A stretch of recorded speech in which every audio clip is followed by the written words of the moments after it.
देश भर में लोकसभा चुनाव की प्रक्रिया अब संपन्न हो चुकी है और ऐसे में एक बार फिर से जो व्यवसायियों का जीवन है वह पटरी पर लौटने लगा है। क्योंकि अगर हम बात कोयलांचल धनबाद की करें तो यहाँ पर जो बरवा अड्डा बाज़ार समिति है, यहाँ पर जो तमाम व्यवसायियों का जो गोडाउन है, यह जो पूरी बाज़ार समिति है वह जिला प्रशासन के पास थी। यहाँ पर वज्रगृह का निर्माण कराया गया था, यहीं पर मतगणना हुई और ऐसे में जो व्यवसायी हैं वो पिछले लगभग 15 दिनों तक परेशान रहे। अगर सामने का आप नज़ारा देखेंगे तो एक बार फिर से जो गुलजार हुआ यह बाज़ार समिति है, कहीं ना कहीं यह व्यवसायियों के चेहरे पर अब मुस्कान बिखेरने का काम करेगी। लेकिन किस तरह से व्यवसायी परेशान रहे और अब आगे इनकी क्या मांगे होंगी, सीधे हम जो बाज़ार समिति के अध्यक्ष हैं उनसे बात करते हैं। जितेंद्र जी, क्या रहा परेशानी आप लोगों का, किस तरह से परेशान हुए आप लोग इस चुनाव के दौरान, और अब जब चूँकि बाज़ार अब धीरे धीरे सामान्य होने चला है, आप लोगों को आज से ये सौंप दिया गया है, तो अब कैसा व्यवसाय चल रहा है? देखिए, आज तो व्यवसाय हम लोग का नॉर्मल रूप से संचालित हो रहा है, लेकिन जो परेशानियां हुई है पूर्व में, इस चुनाव के दरमियान काफ़ी परेशानी व्यापारियों को उठानी पड़ी है। लगातार ये होलसेल मंडी है पूरे खाद्यान्न की, पूरे ज़िले में सबसे बड़ी मंडी, और सिर्फ धनबाद ही नहीं, कई ज़िलों की आपूर्ति यहाँ से की जाती है। आज पड़ोसी ज़िला जितना भी आप देख सकते हैं, जामताड़ा हुआ, गिरिडीह हुआ, दुमका हुआ, गोड्डा हुआ, पाकुड़ हुआ, काफ़ी ज़िला में यहाँ से माल की सप्लाई चेन चलती है। हम लोगों ने पूर्व में भी, कोरोना के समय में भी अपनी जान की जोखिम में डाल करके भी व्यापार को चालू रखा और एक भी व्यक्ति को धनबाद में हम लोगों ने भूखे मरने नहीं दिया। व्यापारी अपना जान जोखिम में लगा करके भी व्यापार चालू रखे और प्रशासन ने भी उसमें सहयोग किया। लेकिन जब भी चुनाव होता है कई दफ़ा देखने को मिलता है कि इसी जगह को वज्रगृह बनाया जाता है और उस परिस्थिति में आप लोगों का व्यवसाय चौपट हो जाता है, तो भविष्य के लिए कुछ मांग करेंगे? देखिए, पिछले 2 बार से ऐसा हो रहा है, आज ये तीसरा बार है।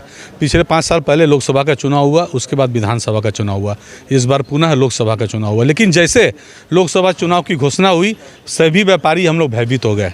हम लोग को पूर्व का अंदेशा होते हुए हम लोगों ने तुरंत अविलंब प्रशासन से जाकर के वार्ता की और प्रशासन के साथ साथ हम लोगों ने पूरे अपने राज्य के जितने भी बड़े पदाधिकारी थे, मंत्री लेवल तक भी हम लोगों ने बात की। और बल्कि समझिए कि हमारे व्यापारी जो है उन लोगों को हाई कोर्ट भी जाना पड़ा और हाई कोर्ट से हम लोगों ने स्टे का ऑर्डर भी लेकर के आए। लेकिन हम लोगों ने भी एक जिम्मेदार नागरिक होने के नाते, लोकतंत्र का चूँकि महापर्व है, प्रशासन को सहयोग किया इस बार।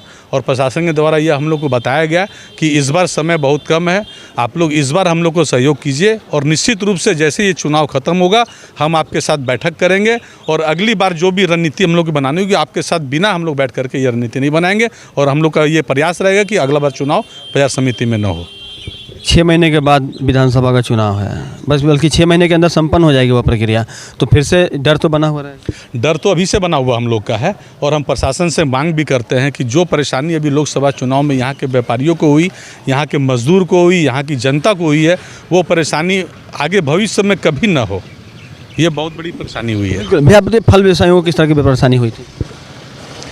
फल व्यवसायियों का तो बहुत बड़ा मजबूरी था, कच्चा माल है, अगर आज गाड़ी लग गई हो तो उसको तो आज माल बेच के निकल जाना है, तो उस कारण से बहुत सा नुकसान में इन लोगों को माल बेचना पड़ा। क्योंकि इनका तो एक बार में सालाना सौदा होता है, वो माल आएगा ही आएगा रेडी हो जाने के बाद, तो जो माल में उसको प्रॉफिट मिलना चाहिए था उसको नुकसान में बेचना पड़ा।